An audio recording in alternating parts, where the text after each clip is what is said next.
1007. Halo teman-teman semua, perkenalkan saya Mutiara Indah Sidauruk dengan NIM 12524510. Halo teman-teman, perkenalkan nama saya Najwa Najira dengan NIM 125335149. Halo teman-teman semua, perkenalkan nama saya Edelina Bristopo dengan NIM 1253151043.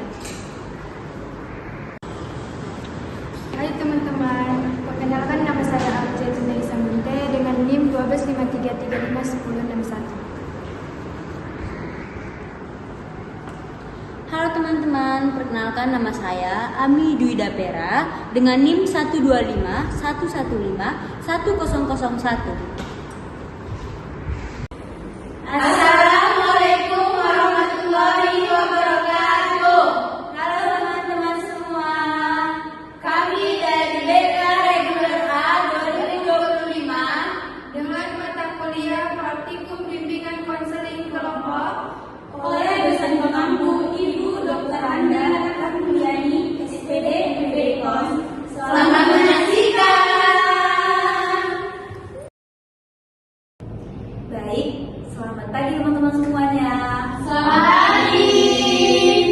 Salam sejahtera bagi kita semua. Teman-teman, apa kabar nih hari ini? Baik. Syukur kepada Tuhan Yang Maha Esa ya. Nah, selamat datang di kegiatan PKP kita pada pagi hari ini. Sebelum kita masuk ke dalam kegiatan PKP-nya, saya izin untuk memimpin doa kita terlebih dahulu. Saya pimpin sesuai dengan kepercayaan saya. Untuk teman-teman yang di luar kepercayaan saya bisa berdoa sesuai dengan ajarannya masing-masing. Kita bersatu dalam doa. Terima kasih Bapa, terima kasih Yesus, terima kasih Roh Kudus untuk berkat-Mu Bapa, kesempatan yang Kau berikan kepada kami sehingga kami dapat berkumpul di tempat ini untuk melaksanakan kegiatan PKP kami. Kiranya Bapa berkati kegiatan ini dari awal pertengahan hingga akhir dan kami memperoleh sesuatu yang berharga dari pertemuan ini. Kami berserah Bapa ke dalam tangan pengajaran-Mu, kiranya Bapa berkenan. Haleluya, amin. Nah, setelah kita buka dengan doa, sebelum kita mengenal BKP kelompok ini, saya akan beritahu kepada teman-teman semua apa sih arti dari BKP itu sendiri. Jadi, BKP adalah salah satu bentuk layanan yang membahas masalah umum dalam kelompok dengan memanfaatkan dinamika kelompok. Selanjutnya, apa sih tujuan BKP? Nah, tujuan BKP itu ada 8 poin. Poin yang pertama itu mampu berbicara di depan orang banyak, mampu mengeluarkan pendapat, ide, dan saran, lalu dapat belajar menghargai pendapat orang lain, bertanggung jawab atas pendapat yang dikemukakan, mampu mengandalkan diri dan menahan emosi negatif, lalu menjadi akrab satu sama lain, dan yang terakhir itu membahas topik umum yang dianggap penting untuk dibahas. Lalu yang terakhir adalah azas-azas dari pelaksanaan BKP. Yang pertama itu ada yang namanya asas keterbukaan. Anggota kelompok di sini tuh bebas untuk mengemukakan pendapatnya tanpa dijudge oleh anggota kelompok lainnya. Lalu azas yang kedua adalah kesukarelaan. Ini tuh dimana diharapkan semua anggota kelompok dengan sukarela mengemukakan pendapatnya tanpa adanya tekanan atau paksaan dari pihak manapun. Lalu azas yang ketiga adalah azas kenormatifan. Ini merupakan azas yang semua yang dilakukan dan yang kita kerjakan dalam kegiatan kelompok itu tuh tidak boleh bertentangan dengan norma-norma sosial. Dan azas yang terakhir adalah azas kerahasiaan. Azas ini merupakan pedoman bagi kita bahwa segala sesuatu yang kita bicarakan dalam dinamika kelompok ini, segala jenis topik yang kita diskusikan itu bersifat rahasia sehingga kita tidak boleh menceritakannya keluar dari kelompok ini. Demikian pengantar dari saya. Selanjutnya, agar kegiatan BKP kita ini tidak membosankan, saya memiliki satu games yang harus kita lakukan. Saya yang memimpin permainannya, maka saya undang teman-teman sekalian untuk berdiri. Baiklah, jadi untuk games kita pada pagi hari ini itu dinamakan dengan keluarga burung. Nah, bagaimana cara kerjanya? di sini nanti teman-teman bakalan tentukan dulu, berunding dulu bakalan jadi bapak burung, mama burung atau anak burung. Di sini mama burungnya 1, bapak burungnya 2, anak burungnya 2. Aku anak. Oke, di sini ada 2, bapak mama. Siapa yang bapak? Kenapa dari mama itu bilang? Iya, Bapak. Oke, Masa bapak berijab? jadi nanti saya akan berikan instruksi. Ketika saya bilang terbang, teman-teman semuanya tutup mata terus terbang-terbang aja gitu, oke? Lalu ketika saya bilang stop, teman-teman stop. Nanti saya akan berikan instruksi tambahan yaitu siang. Kalau saya bilang siang, teman-teman bersuara, mengeluarkan suara, lalu mencari suara yang sama. Nah, untuk anak suaranya itu ki gitu. Lalu untuk mama suaranya kak. Untuk bapak suaranya kok gitu. Ketika saya bilang tadi siang, semuanya mengeluarkan suara, lalu anak mencari anak, suami mencari istri, bapak mencari mama mencari bapak gitu. Lalu ketika saya bilang nanti malam, bapak, mama, dan anak yang berkumpul jadi satu, seperti itu ya. Semua sudah paham? Paham. Oke, kita mulai permainannya. Tutup mata, terbang.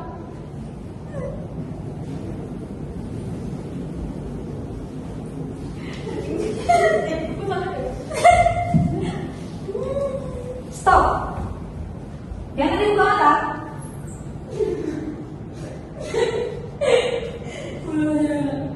Siang.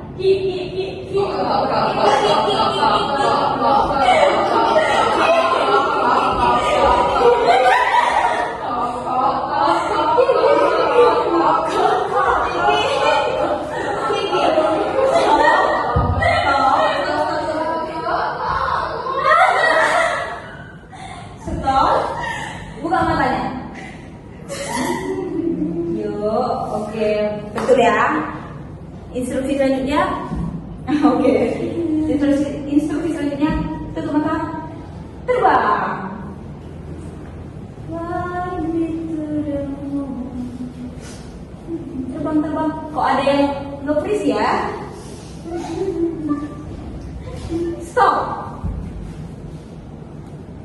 Malam.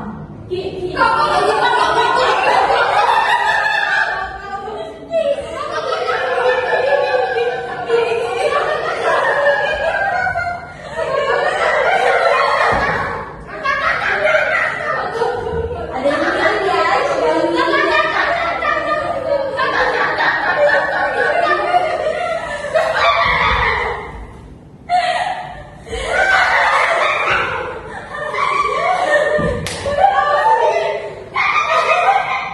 stop. Jujur janggal. Kita lihat ya, kita keluarga. Oke, baiklah. Terima kasih kepada teman-teman semua yang sudah berpartisipasi dalam games kita pada saat ini. Selanjutnya kita ke berikutnya kita lanjutkan ke PKP kita. Baik, setelah sesi games kita tadi, sekarang kita masuk ke diskusi kita pada hari ini. Nah, untuk pertemuan kali ini topiknya saya menentukan, namun untuk pertemuan-pertemuan berikutnya teman-teman lain akan menentukan topiknya. Apakah teman-teman sekalian sudah siap? Siap. Baik.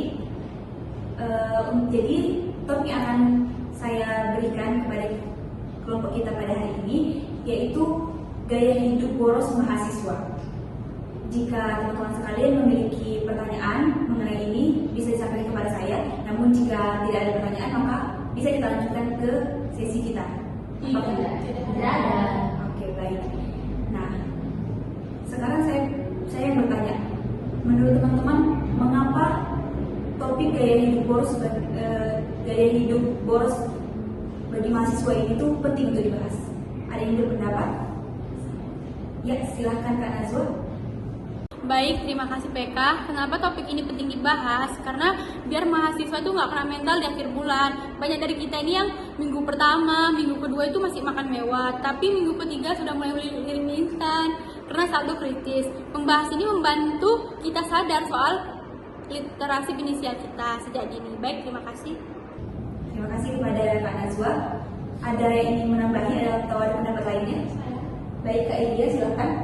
Baik, terima kasih atas kesempatan yang diberikan kepada saya. Di sini saya ingin menjelaskan kenapa gaya hidup boros itu sangat penting untuk dibahas.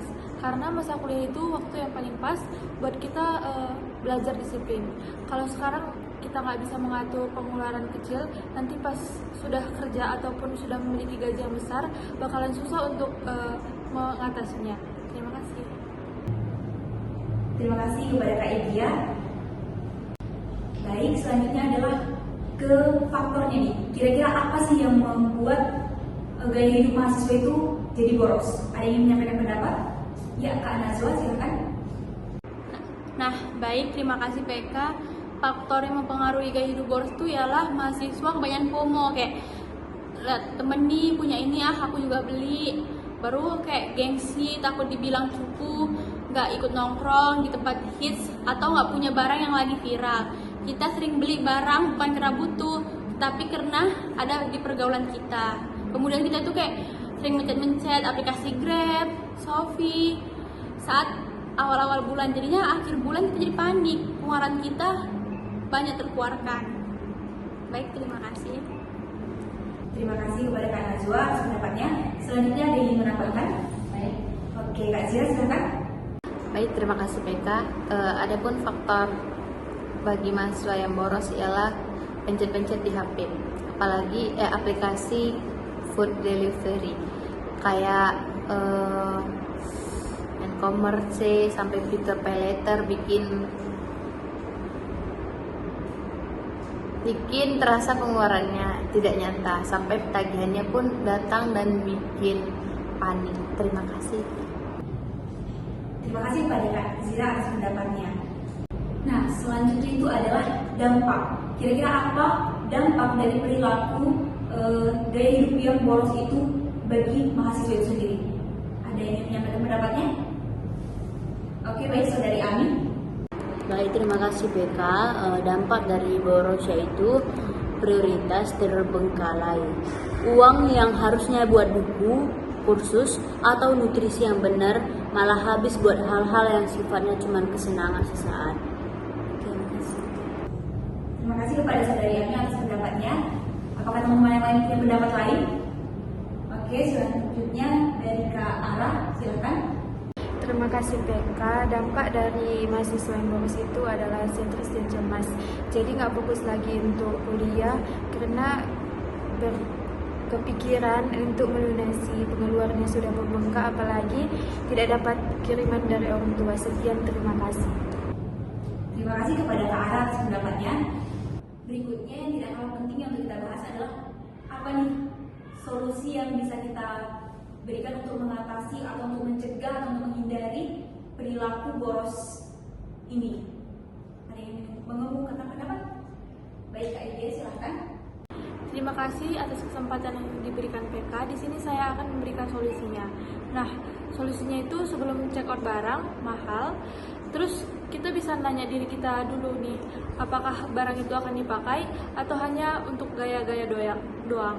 Kalau cuman pengen, kita bisa menundanya selama 3 hari buat untuk memikir ulang. Terima kasih. Terima kasih kepada Kak Idia atas pendapat yang diberikan. Selanjutnya ada yang menyampaikan lagi? Oke, Kak Ara, silakan. Terima kasih PK.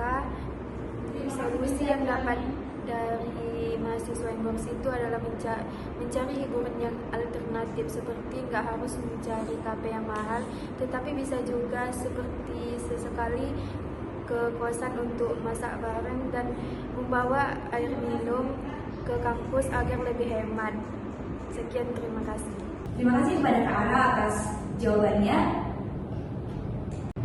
Setelah diskusi kita tadi, setelah kita tukar tanya jawab, kira-kira teman-teman ini udah punya komitmen dalam diri teman-teman sekalian untuk agar tidak terjerumus ke dalam pola perilaku hidup boros itu.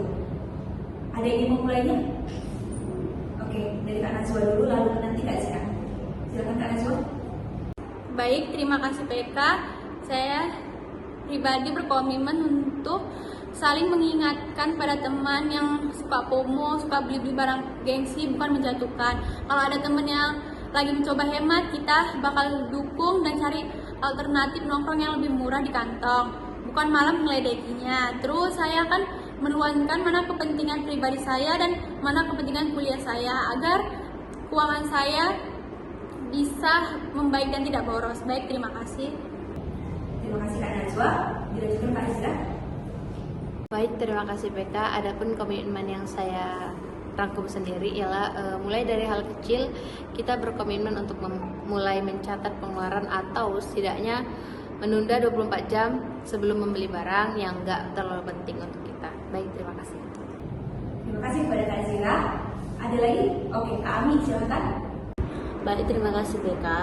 Komitmen yang kita ambil dari boros tadi yaitu mulai dari hal kecil. Kita berkomitmen untuk mulai mencatat pengeluaran atau setidaknya menunda 24 jam sebelum membeli barang yang tidak terlalu penting. Terima kasih kepada Kak Ami. Semoga teman-teman semua benar-benar melakukan komitmennya agar kita terhindar dari kebiasaan buruk boros tadi itu.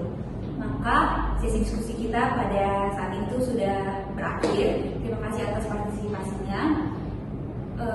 Untuk pertemuan kita di BKP selanjutnya nih, apakah teman-teman ada yang ingin menyarankan? Atau saya sendiri yang sampaikan? Bagaimana kalau kita melanjutkan kegiatan BKP kita ini di hari Selasa jam 1 sampai dengan jam 3 sore? Apakah teman-teman sekalian setuju? Setuju. Untuk tempatnya sendiri, sepertinya kita akan melakukannya di gedung Haji Anif. Tidak ada yang keberatan bukan? Tidak ada. Oke, baik. Selanjutnya adalah pesan dan harapan. Kira-kira apalah pesan yang teman-teman dapatkan dari diskusi kita pada saat ini? Lalu kira-kira apa harapan ke depannya? Silahkan. Oke, Kak Idia, apa? Terima kasih kesempatan yang diberikan PK. Di sini saya akan memberikan pesan, yaitu soal keuangan ternyata seru dan rileks. Kita jadi sadar sering lapar mata karena tekanan sosial. Sekarang kita jadi lebih paham karena keren itu nggak harus mahal dan jujur sama kondisi keuangan kita sendiri. Harapan yang bisa saya berikan, jangan biarkan gengsi mengatur hidup kita. Bedakan kebutuhan dan keinginan kita. Terima kasih. Terima kasih kepada Kak Idia. Selanjutnya ada yang menyampaikan harapannya? Oke, dari Kak Ara. Terima kasih PK. Pesan dan harapannya itu lebih sadar setelah melakukan kegiatan ini, lebih kita enggak mencekot tanpa memikirkan dampak ke depannya. Sekian, terima kasih. Terima kasih kepada Kak Ara. Baik, berakhir sudah PKP kita pada hari ini. Karena tadi kita awali dengan doa, maka kita tutup juga dengan doa. Untuk doanya saya memimpin dengan kepercayaan saya, teman-teman yang lain menyesuaikan dengan kepercayaannya masing-masing. Mari kita bersatu dalam doa. Terima kasih Bapa, terima kasih Yesus, terima kasih Roh Kudus atas berkat-Mu, atas karunia yang Kau berikan Bapa kepada kami satu persatu Bapa, sehingga kami dapat melakukan kegiatan BKP kami ini, melakukan diskusi ini dengan baik. Kiranya Bapak, segala sesuatu yang kami diskusikan tadi dapat menjadi pedoman bagi kami, dapat bermanfaat bagi kehidupan kami ke depannya Bapak. Kami terhindar dari segala perilaku yang buruk. Ya Bapak, kami juga berdoa bagi keluarga-keluarga kami, orang yang kami kasihi dimanapun berada, dan senantiasa Bapak berkati, berikan kesehatan, umur yang panjang, serta rezeki yang melimpah-limpah. Kini Bapak, kami juga ingin pulang ke tujuan kami masing-masing, kiranya Bapak hantarkan dengan selamat. Kami berserah ke dalam tangan pengasihan-Mu. Haleluya, amin. Berakhir sudah BKP kita pada pertemuan kali ini. Sebelum kita kembali ke tempat kita masing-masing, saya punya satu ice breaking penutup. Saya harap teman-teman bersedia untuk mengikutinya. Saya undang untuk berdiri.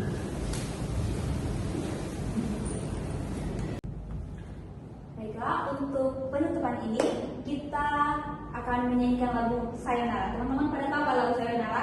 Tahu. Oke. Tapi kita ada sedikit bumbu-bumbu gerakannya biar imut. Jadi kita buat bentuknya seperti ini. Sebentar. Oke, kita lihat. Oh, bukan. Siapa lebih tinggi? I think ini. Yes. Kok agak susah ya? Ini. Ami di sini. Yeah. Izin. Oke. Jadi gerak nanti ketika sayonara ke kanan, sayonara sampai berjumpa lagi. Baru yang buat apa susahnya itu tepuk tangan aja, tapi balik ke kanan. Buat apa susah, yes, dengan berenergi ya. Kita ulangi 2 kali. Ketika saya hitung, hitungan ketiga kita mulai nyanyi. Semua gerakan dimulai dari kanan ya. 1, 2, 3. Sayonara, sampai berjumpa lagi. Sayonara, sampai berjumpa lagi. Buat apa susah itu tak ada gunanya. 1, 2, 3, ya. Sayonara, sampai berjumpa lagi. Sayonara, sampai berjumpa lagi.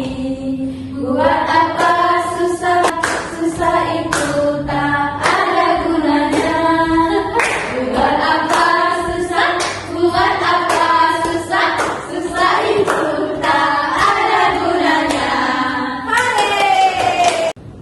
Baiklah, dengan berakhirnya sesi SPD kita terakhir tadi, maka berakhir juga kegiatan kita pada hari ini. Terima kasih kepada teman-teman semua yang sudah berpartisipasi. Harapannya kegiatan BKP kita ini bermanfaat bagi kita semua. Terima kasih.